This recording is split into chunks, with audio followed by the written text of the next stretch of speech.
परमात्मा की महिमा के लिए। तो बताओ महिमा, अब जज करो गीता का भगवान कौन है। तुम्हारी सबसे जबरदस्त टॉपिक ये है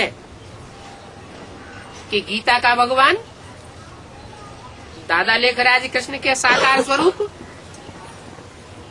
या निराकारी स्टेज वाला स्वरूप। निराकारी स्टेज वाला स्वरूप कौन सा हुआ? शिव शंकर भोलेनाथ, वही निराकारी स्टेज वाला स्वरूप है, वही गीता का भगवान है।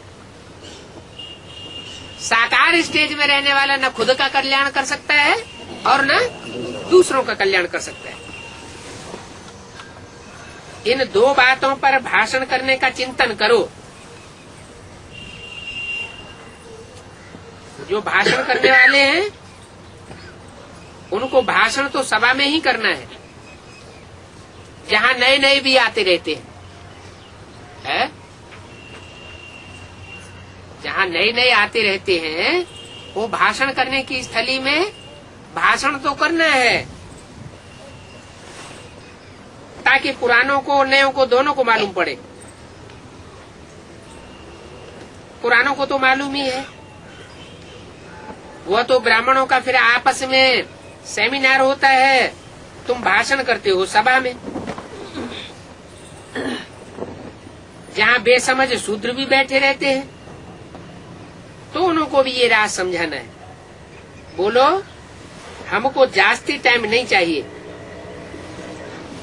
तुमने हमको 1 मिनट भी समझाने का दिया, ये भी बहुत किया। भगवान वाच मन मना भव और माम एकम याद करो। एक तो अपने मन के संकल्पों को मेरे मन में तिरोहित कर दो, और दूसरा सिर्फ मेरे को याद करो, तो तुमको स्वर्ग का वर्षा मिल जाएगा। अगर अनेकों को याद करते रहे तो क्या होगा? तो काय का वर्षा मिलता जाएगा, नरक का वर्षा मिलता जाएगा। माना इस समय जो शूटिंग हो रही है, रिहर्सल हो रही है, ज्ञान लेने के बाद हम अपने नरक और अपने स्वर्ग की शूटिंग खुद ही कर रहे हैं।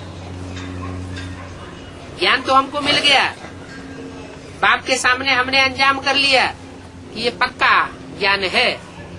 एक को याद करेंगे ऊंच के ऊंच को, तो हम स्वर्गवासी जन्म जन्मांतर के लिए बनेंगे, और अनेकों को याद करेंगे तो जन्म जन्मांतर के लिए नरकवासी बनते हैं। बाप तो आकर के हमको स्वर्ग का ही वर्षा देता है, लेकिन अब हमारे ऊपर भी ये जिम्मेवारी आ जाती है। अगर हम कोई भी परिस्थितियों में मुकाबला न करके, युद्ध न करके, और जैसी दुनिया की धारा बह रही है संकल्पों की, उस संकल्पों की धारा में अपने को बहा देते हैं, कोई भी पुरुषार्थ नहीं करते सुधरने और दूसरों को सुधारने का, तो जैसे कि हम वैश्यालय में गिरते, नरक में गिरते, हमारी नरक की शूटिंग होती जाती है। ऐसे नहीं कि कलयुग के अंत में जो जन्म होता है उसमें नरक ही नरक होता है, कोई सुखी नहीं होता। इस अंतिम जन्म में भी तो बहुत से परिवार ऐसे देखे जाते हैं जो अपने को बहुत सुख में महसूस करते हैं, और दूसरे भी देखने वाले महसूस करते हैं कि इनके अंदर तो जैसे विकार है ही नहीं। ये परिवार तो जैसे निर्विकारी परिवार है, निरहंकारी परिवार है। तो अंतिम जन्म की शूटिंग में भी वो उनके अंदर ऐसा ज्ञान बैठ गया कि उन्होंने वो धारणा प्राप्त कर ली। तो इस तरह की कोई और भी आत्माएं होंगी जो 82-83 जन्म का भी स्वर्ग कमाती है, तो जरूर वो हीरो पार्टधारी आत्माएं होंगी,